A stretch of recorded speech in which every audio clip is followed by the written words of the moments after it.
The BGS Podcast Network is brought to you by Yamaha Guitars.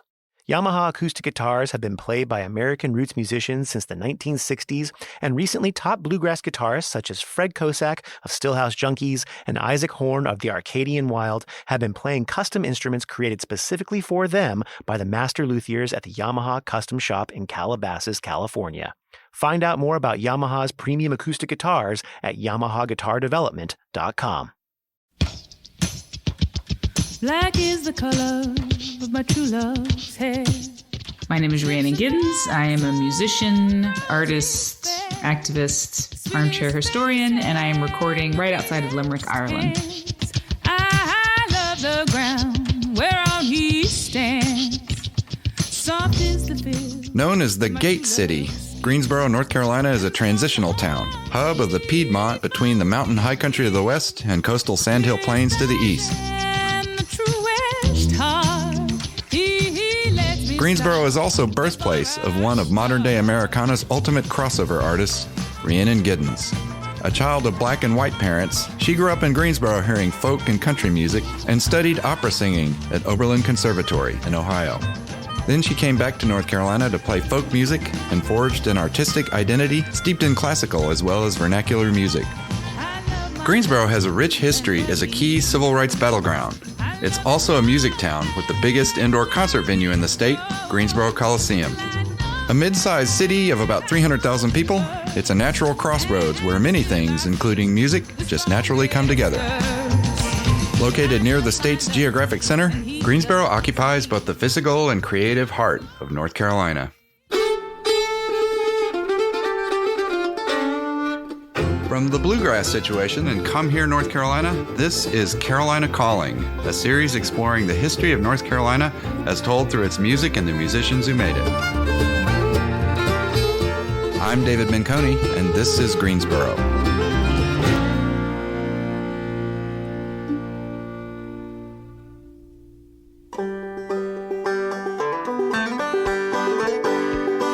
Greensboro is so diverse and so interesting. There's so many things going on. I don't even realize it until I moved away, like how it shaped who I am. You know, the historically black colleges and the marching bands on one hand, and then you've got bluegrass music stuff going on the other hand. And it's all, I was surrounded by a lot of stuff that I realize now was actually quite a lot of different facets of Southern life. I think it's a pretty cool upbringing. As North Carolina's Gate City, Greensboro is in many ways defined by the people who have come, gone, and passed through over the years. The city and culture is certainly developed in relationship to the coming and going of people, and this being a kind of a crossroads location. Glenn Perkins, curator of community history at the Greensboro History Museum. We call ourselves the Gate City here, and that's for good reason. People have been coming through this area for thousands of millennia. The Sora and the Kiowa people used this, what's now Guilford County, as kind of a crossroads trading path, and Catawba and Tuscarora would meet them in this area. And then the first white settlers come into the area in the late 18th century down the Great Wagon Road. It's a crossroads where the Battle of Guilford Courthouse gets fought in the Revolutionary War. And it's kind of where they decide to build this administrative center of Guilford County, which eventually becomes called Greensboro. It really doesn't take off until the railroads come through, thanks to Governor Moorhead in the 1850s. That's the big crossroads. That's the one that really brings the people, brings the connections to industry and the economic motivator, and a way for people to come into the county who will really help change the place. One of the really interesting things about Greensboro, it has some really interesting relationships with commerce. That's Atiba Berkeley, president of the Piedmont Blues Preservation Society. Being at the forefront of the furniture industry, which is 15 minutes up the road in High Point with the International Home Furnishing Center and the International Furniture Market, and having Cone Mills here making the majority of the world's denim at one point really brought a lot of commerce here. You know, I-85 runs through the Carolinas and probably lay down on old Indian trading trails that have been here for hundreds and hundreds of years. Tim Duffy of the Music Maker Relief Foundation. And Greensboro is a center where people came to get work, and people built towns and stuff. So it was an obvious place where people could make music and play music afford guitars and have those kind of communities. As a Crossroads location, Greensboro has long been a way station for many endeavors, including touring musicians. It's ideally situated midway between DC and Atlanta, and just about all the biggest acts of the rock era have played 23,000-seat Greensboro Coliseum, North Carolina's largest indoor arena. Living in Greensboro, you felt plugged in ways that you wouldn't in cities of comparable size. Park Peterbaugh, a critic and music historian with the Rock and Roll Hall of Fame. The Rolling Stones played at the Greensboro Coliseum. All of the soul icons played at the Greensboro Coliseum. You know, I could go through historic concerts that have happened here, such as the Monkees with Jimi Hendrix as their opening act in 1967. We kind of took it for granted that the big tours were always going to come through Greensboro. They always did. And it was also an important stop on the Chitlin Circuit. For black musicians touring that Chitlin Circuit, a network sprang up in Greensboro and other southern towns. Here's Glenn Perkins from the Greensboro History Museum. Venues associated with Green Book sites, you know, the African American Traveler's Guide that are in Greensboro. So people are passing through, people are meeting each other, people are having a chance to listen to each other and teach each other the songs. I'm not even getting into the textile mill towns, and that's bringing in some of the country influences. There's string bands associated with some of the textile mill operations. You know, it's just been stirring up for so long here. It's a really interesting place. In Greensboro, music has historically been part of an underground economy as a sideline hustle to local industry. Here is Tim Duffy of the Music Maker Relief Foundation. You have to remember, we're not that far from barter economy in North Carolina was like the way people did business. That means not changing money for goods. You change goods for goods. The department stores and stuff didn't come in here till the 20s and 30s. So that's not that long ago. Finding a nickel, money was rare. So if there's a tobacco market and you could go play guitar and get some money in your pocket, you know, or stuff, that was a thing. So if you had a guitar and trains were everywhere, or travel, these guys traveled the great paths. Majority of folk artists and folk musicians had day jobs, were sharecroppers or working, and they just played their music on Friday nights at maybe at the drink house and Saturday night, and then go to church Sunday morning and play it there and raise their family and work, and guys who were plumbers or factory workers or whatever they did. And that's where these scenes were, and that's where it flourished. The music that inspires the whole world of popular music was created people that were doing music not to make records. They do it because it's part of their culture and their community and a way of expressing themselves.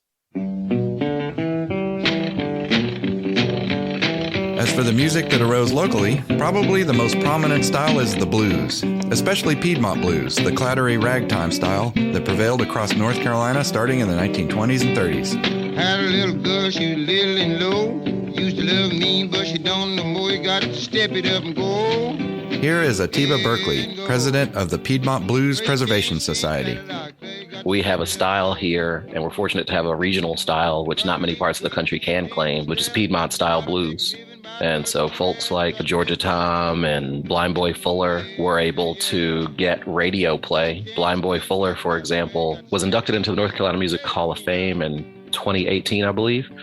He had, in his last 5 years of life, recorded over 100 singles, all of which charted on the radio in 5 years. And things like that were part of the beginning of people falling in love with the style and wanting it for their own. People started requesting records so that they could play them. It's kind of the beginning of self-selected music in America, in the home, listening anytime you wanted to what you wanted. A lot of that started with the blues, along with the beginning and establishment of like record labels so that people could control the commodity that was this music that was now getting advertising dollars on radio and record sales. Here in Greensboro, North Carolina, we've had a long legacy of blues being part of that cultural revolution. North Carolina, and Greensboro specifically, had a lot of textile business before in the Industrial Revolution. Before that, it was, largely still a farming community.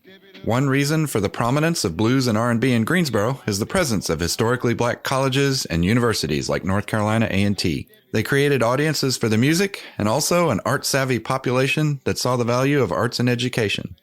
Here's Park Peterbaugh. You know, we have one of the great historically black universities, or actually a couple of them, in North Carolina A&T and Bennett College. So there is a prospering club scene in and around A&T on Market Street, places like the El Rocco Club, the Carletta Club, where, you know, if you were in the blues, R&B, or soul field, you would play Greensboro. And Greensboro offered receptive, enthusiastic audiences for that type of music. Rhiannon Giddens was among the many local artists to have availed themselves of music education opportunities in Greensboro. Well, I don't know how good the programs are in other places, but I am a poster child for the arts and academic programs in North Carolina because I went to a magnet school in Greensboro. I went to Governor School, which was publicly funded, so it didn't cost anything. The magnet school didn't cost anything. And then I went to the School of Science and Math, which is a public boarding school, which didn't cost anything. I mean, we couldn't have afforded. The quality of these programs would have cost money other places, I think. But North Carolina has had, I'm not sure where it stands right now, has had such a strong public school and just university system, schooling system, that I feel like I was a real recipient of that. It's hard for me to imagine where I would be without NCSSM, without Governor School. Governor School is where I discovered I wanted to be a singer because I went to choral camp. And where would I have been without Greensboro Youth Chorus? I don't know. So I'm a real product of very North Carolina institutions. And I'm very aware and I'm very clear about how much that shaped me leading up to Oberlin and beyond. So I'm very much a product of North Carolina programs. There's a lot of musical history here in the city that I'm eager to chase down more. Glenn Perkins, curator of community history at the Greensboro History Museum. Having somebody like Rhiannon Giddens, who really is this figure of national and international stardom and repute, it really helps bring that focus back to the sounds and influences that echo around Greensboro. Growing up in a place that was a battleground of the civil rights era suited Rhiannon Giddens. Greensboro's an interesting place because in some places it's actually quite desegregated. You know, in terms of one of my favorite places I like to talk about is K&W Cafeteria because it's like going there, I felt and I still feel like so at home because I see black people, I see white people. You know, it's a lot of people from the class that I grew up in, like either rural people or working class or just a certain kind of strata that I recognize really well and am very comfortable in, but you just see all shades of all colors there. And you know, I look at my old class photos and the classes were actually pretty mixed. And it's very interesting to think about that. And to think that was just like my unthinking surrounding. I just saw black and white people together. But then there are also spheres where they were separated, you know, and I also had, you know, I had a hard time at school because I was mixed and didn't know, like you'd still see in the cafeterias, even though the classes were mixed in the cafeterias, everybody's sitting with their own color. For all that, segregation did not go down without a fight in Greensboro. Even before the legendary 1960 Woolworth's lunch counter sit-in, desegregation was a battle that raged for years. If you're here for any length of time, you really start to feel that history and that legacy. Atiba Berkeley. In a lot of ways, it's a very proud legacy, but in a lot of ways, it's a very difficult legacy, the legacy of civil rights here. Those battles are still being fought by many people that look like me and allies that don't look like me and just represent other cultures. And I think that it's really fun and present that we get to participate in that actively. The city's history is rich, also problematic at times. These conversations don't always evolve and happen in the ways that they could, or as quickly as they could. And that story itself is a big story of the blues as well, the art form that was developed for people to share their truth publicly while often having to hide it in plain sight. The use of coded language and terms and references that could be understood by those for whom it was intended, but maybe not by everyone. Growing up mixed kind of makes you, especially like I've got a very ethnically ambiguous face. So I've been mistaken for everything under the sun. Anything with a vague brown tint, I've been mistaken for. Sometimes by people from those countries. It's not always people from elsewhere.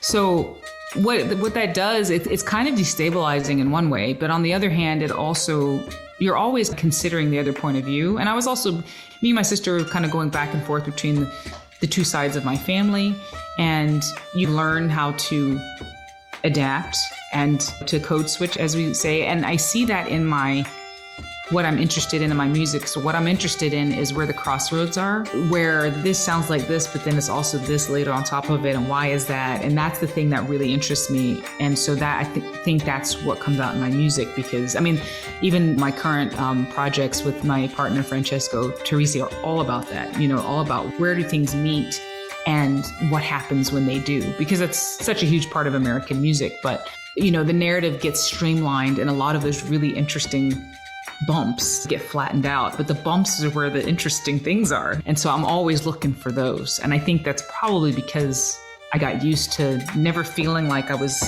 completely belonging anywhere. I just got used to thinking in different ways.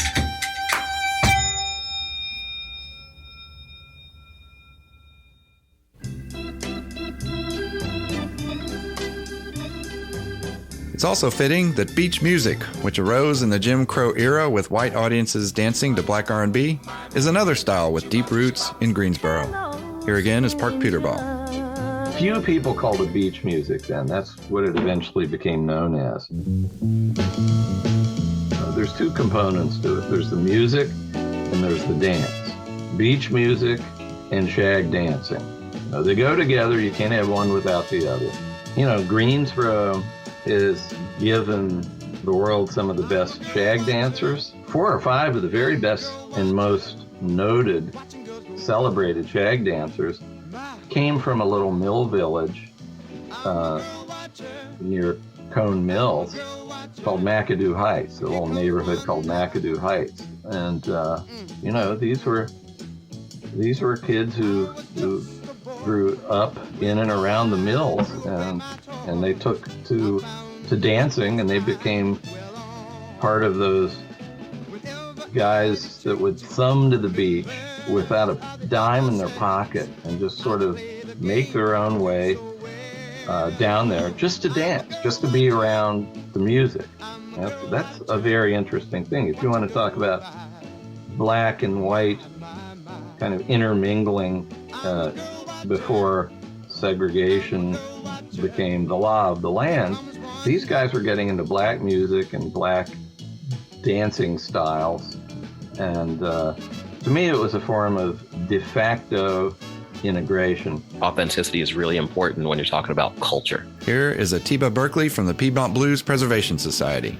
And we couldn't have a conversation about the blues and about beach music specifically without talking about segregated beaches in North Carolina, without talking about the KKK attacking this establishment owned by a black man and from New York, and the fact that while scholars will likely never fully acknowledge that this is fact, oral history has been the legacy of the blues and legacy of cultures of the African diaspora, and is valid whether Western scholars put it so or not. In the world of beach music, the dancing as well as the music came from African Americans. A woman, I believe her name is Cynthia Harris, went back and forth to New York. She was a hostess at the club, and her nickname was Shag. And she was infamous for dancing and teaching dances, going to New York and coming back and bringing dances. The black communities of the Carolinas believe that Cynthia Shag Harris is the impetus of what is known as Carolina Shag as a dance and culture in beach music, which is really important to acknowledge. There was a time when old-time music almost died out completely as an African-American style in central North Carolina. But the late Joe Thompson, an old-time fiddler from Mebane, a half hour from Greensboro, kept the music alive and passed it on to Rhiannon Giddens and Carolina Chocolate Drops in their early days. Joe Thompson he's an African-American man that played black fiddle music and black banjo music. That's Tim Duffy from Music Maker Relief Foundation. Blacks were forced to play the fiddle under the white master during plantation times. They were actually educated and actually sent to Europe to learn to play classical music and come home and entertain the plantation owners and their families. And the fiddle was just the most ubiquitous instrument in the South pre-1900, and the banjo. But as soon as they got Emancipation Proclamation came, and they had freedom of movement, the Sears Roebuck catalog flooded the market with guitars. They dropped the fiddle pretty fast. And there was a few fiddle players, and mighty few, and Joe is one of the families that kept that tradition going. But, and what we discovered, we all knew, folklorists knew, but Rhiannon and Justin and Dom really brought to fore that the banjo and fiddle music is not pre-minstrel music, which was a very degrading form of entertainment in America, where people put on blackface and pretended to be Negro musicians and play black music. There was actual people, black folks, playing fiddle and banjo and creating great music like Dixie, tunes that we take for granted were written. Like anything interesting about American music has something roots in African American culture somewhere. And Joe Thompson was a great exponent of that music and kept it going, and he lived to be in his 90s. In Rhiannon Giddens and Carolina Chocolate Drops, Joe Thompson found a worthy successor. Self-fulfilling prophecies tend to become cemented, and previously black spaces have turned into white spaces, in terms of when you look at like black people not being allowed to go to the first fiddle conventions or the first fiddling competitions when there were tons of black fiddlers who were really good. That kind of thing, it'll turn over in a generation. So it's like trying to find out the real history of these spaces. And there have been black classical musicians and opera singers forever, just in terms of what they were allowed to do. That's obviously changed now in the recent history, but in the past it was a much harder road to hoe. But people have always wanted to do these things. And it's frustrating because when you don't see yourself reflected in a music, like in a genre or something, it's not as easy for you to go, maybe I can do that. It's a lot harder. But Rhiannon Giddens didn't fully turn back toward folk music until returning to North Carolina after college and meeting Joe Thompson. I've started getting into old-time music and then learning about the black part of old-time music. And then Cece Conway, somebody directed me to Cece Conway, and then she said, have you ever heard of Joe Thompson? I was like, who? I mean, I was so shocked. And to find out that he'd been in my family's hometown of Mebane this whole time, I was just like, because I went down there for family reunions every year. I couldn't believe he was there. So I met up and I got to play with him once, and then he had a stroke. And then he recovered, and there's some really wonderful people who helped him get back into playing. And then he was at the reunion. So I went and saw him, or not the reunion, it was the first one, the Black Banjo Gathering. And I went and saw him there. And that's where I met, of course, Dom and Justin. I can't even, it's like life before Joe and after Joe, to be honest. It's like, he gave such purpose to the Carolina Chocolate Drops. I mean, there would be no Carolina Chocolate Drops without Joe. I don't think Dom or Justin would argue with me on that one. Like, we actually created the group to center Joe's music in the black string band tradition and regional music from North Carolina. And I didn't leave classical music because I didn't like it. I left classical music because I didn't feel like there was anything I had to say that was important enough to spend all my time doing it. I remember having that epiphany. What can I do that a million sopranos can't do right now? Singing Verdi and Mozart. And, what does it mean? And so when I found the banjo, I figured out what I was here for. I think the best way to be in the music industry is to have a mission and to have a center. And so what Joe did was he provided us that mission. And also, when your teacher is 86, to begin with, of course, he got older as we knew him. But when we started out, he was 86. When your teacher's of that generation, it just also puts things in perspective as a young music maker. I was 26, the guys were younger. And I think it just set us up in the right way. A lot of people enter in the music industry about what can it do for me? What can I do? And it's ego. And it's like when you are playing music to glorify a tradition, to talk about community, it's very hard to be egoistic about that. I mean, you can be. I'm sure we were at moments, but I feel like it set me up in the right spot for the rest of my career, to be honest, to have that be the beginning. Because I did opera, I sang, and all that stuff, but I never did it as a professional career before I was trying to get to the Met. So this was my first professional experience, and I'm super grateful to have him in my life. Under Joe Thompson's mentorship, the Drops learned the old folk and blues styles and history, to which they added their own modern-day spin, like covering R&B singer Blue Cantrell's 2001 hit, Hit 'Em Up Style, as a fiddle tune hoedown. While he was scheming, I was beaming, and his beamer just beaming. Can't believe that I caught my man cheating, so I found another way to make him pay for it all. The Chocolate Drops won a Best Traditional Folk Grammy Award for 2010's Genuine Negro Jig, which even made the pop charts. Giddens has reached even greater heights as a solo act, including a 2017 MacArthur Genius Grant Fellowship and co-leading the African Americana supergroup Our Native Daughters. When the day is done, the moon meets the sun, we'll be dancing. In recent years, Rhiannon Giddens has returned to classical with a number of opera projects. She's also crafted a polyglot fusion of classical and world music with her current partner, Italian multi-instrumentalist Francesco Teresi. Si dolce il tormento che in seno mi sta. But whatever style she's playing, those Greensboro roots are never far away. Through the banjo is how I've gotten back into classical music. I wouldn't have gotten any of these things if I hadn't already made a career for myself as a banjo player. And then things happened, and somehow, like, the NC Symphony had a tape that had my classical singing on it, so they had me come audition. So I was able to keep maintaining a little bit of that foot in that world. So I was singing with symphonies, and then I started getting my own songs arranged. So it kept me, like, I would do a few every year, and it kept me in that world. You know, and then Aria Code came. Well, the opera came, the commission from Spoleto, and then Aria Code. And it's just, I'm turning around going, I'm singing 2 John Adams arias with the chamber orchestra of Los Angeles at a festival a couple weeks ago. And I'm like, how did this happen? You know what I mean?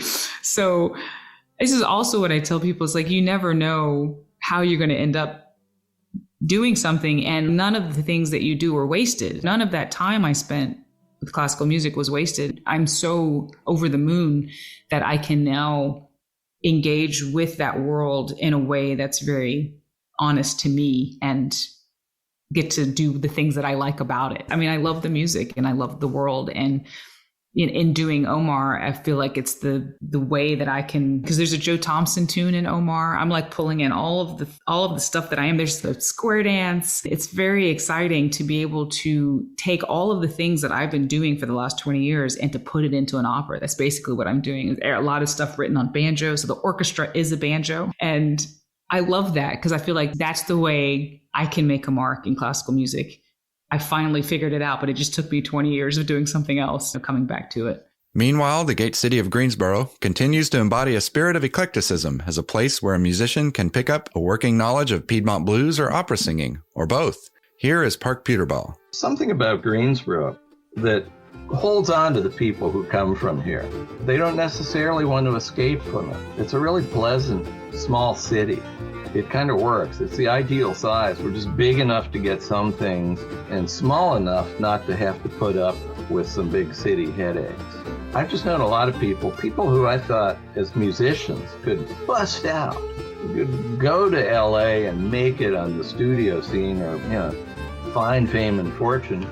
They're content to stay hereabouts because they like their life here. There's a lot of exploration with musical forms here in Greensboro. Again, Glenn Perkins at the Greensboro History Museum. The hip-hop scenes are really deep and touch a wide range of different kinds of performers. Justin Demeanor Harrington, who's a hip-hop artist who uses banjo and traditional music forms along, but hip-hop vocals and rap in order to connect both with current social issues, but really to tie back to the history. That's one's really interesting. And we've also got the North Carolina Folk Festival here in Greensboro. So you see a lot of other acts coming through, and that folk festival kind of working to cultivate local music knowledge, local music sharing of traditions as well.